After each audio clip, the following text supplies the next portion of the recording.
Hi everybody. I thought I'd share a very quick video with you today. It is only 10 minutes long, and for me that is quite short. So this is, I think, the simplest collage you could ever do.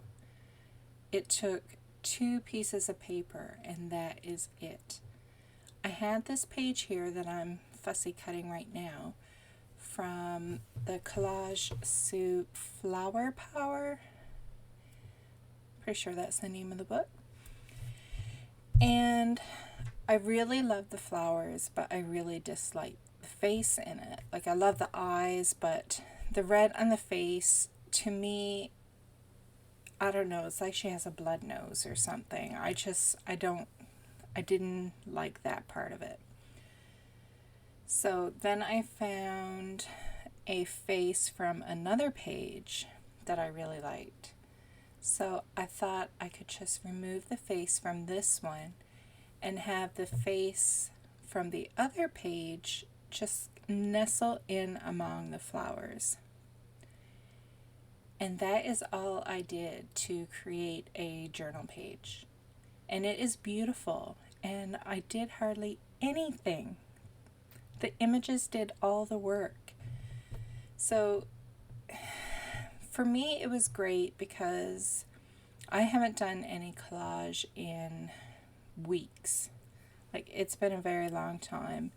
Even when I have arted lately, it hasn't been collage. I've had to do other things.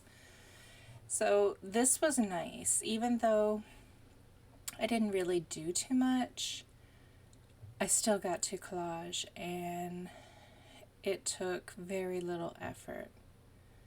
The hardest part was the fussy cutting, and that's because I'm not a fan. So if you're like strapped for time, or you're in a rut and you haven't been creating in a while and you want to do something, this is it. Because like I said, 2 pieces of paper, that's it.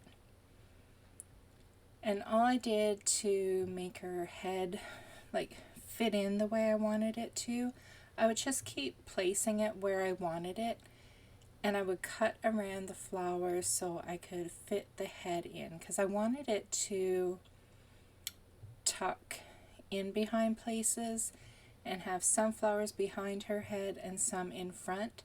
So it was almost like if there was a wall of flowers and she leaned back and was resting her head against them, like, you know what I mean? So I just kept putting it in there and trying to fit it in and making little notches and cuts where I needed to. And that was it. That's all I had to do to make it work. So, easy peasy. Like I said, so great for when you don't have a lot of time, or you just want to do something but you're not sure what and how much time you want to devote to it. And I love the results.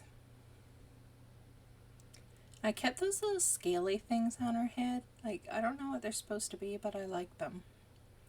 And the ones on her neck kind of remind me of like the mushrooms that grow on the side of trees. So I really like that too, and I thought it went in with the flowers and stuff. Like, to me, it worked.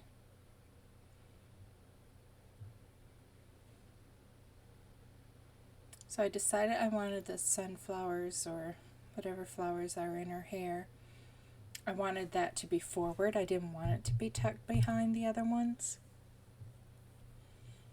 So I'm just cutting around that one flower that sticks out the furthest. It's just a matter of tucking.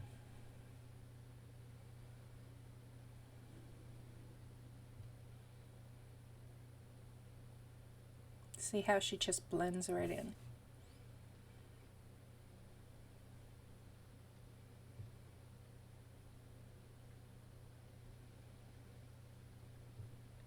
And I didn't like the straight edge on the side of her body, So I decided that had to go tuck behind some leaves and flowers as well.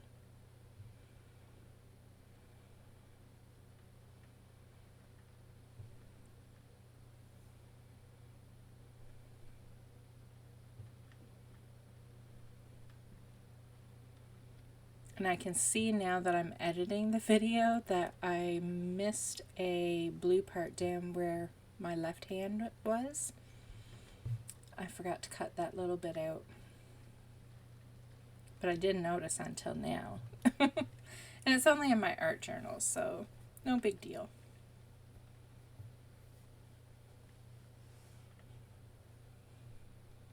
So I'm just tacking down the parts that overlap each other, because I was going to test it out on different paper, but I didn't want it falling apart on me as I was trying to move it around.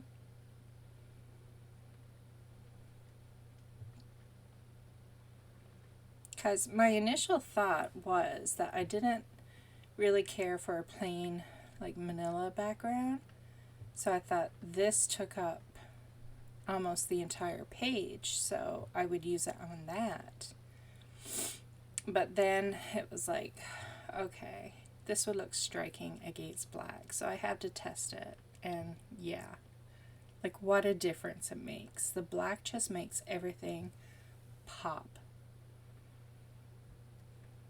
So I just had to go with the black.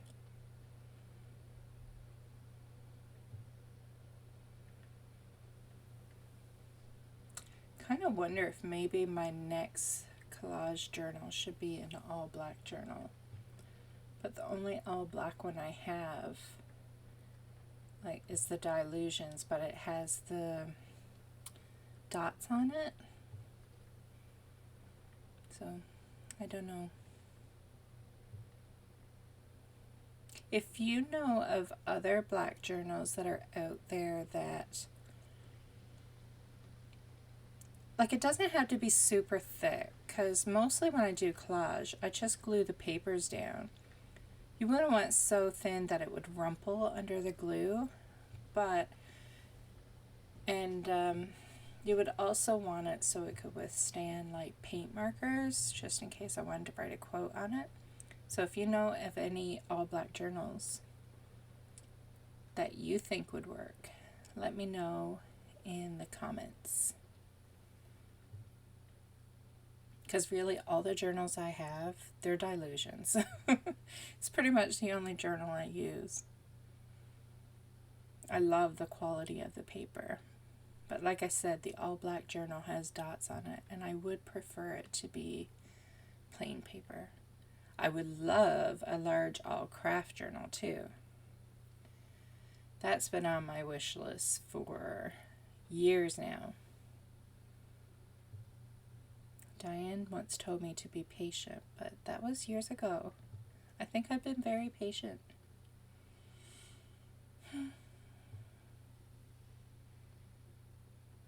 I don't know if it's coming. What was it? She brought something out once. I can't remember what it was, and I thought, oh my gosh, is it going to be the craft journal finally? But it wasn't. But I can't remember what it was, because it felt like there was, the hints that were being given made me think it was. Unless that's when she came up with a large ledger journal. I don't know.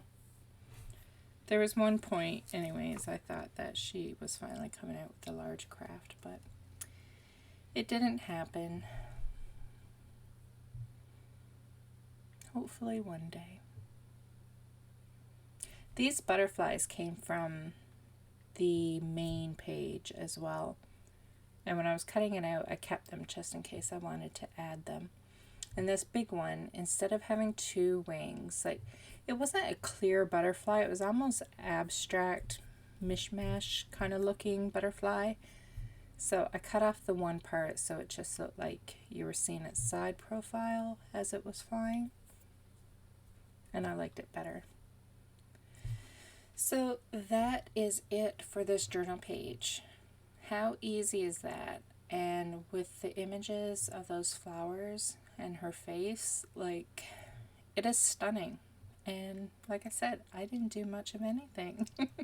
The paper did all the work. So I hope you enjoyed this quick video and you have a great week. Bye.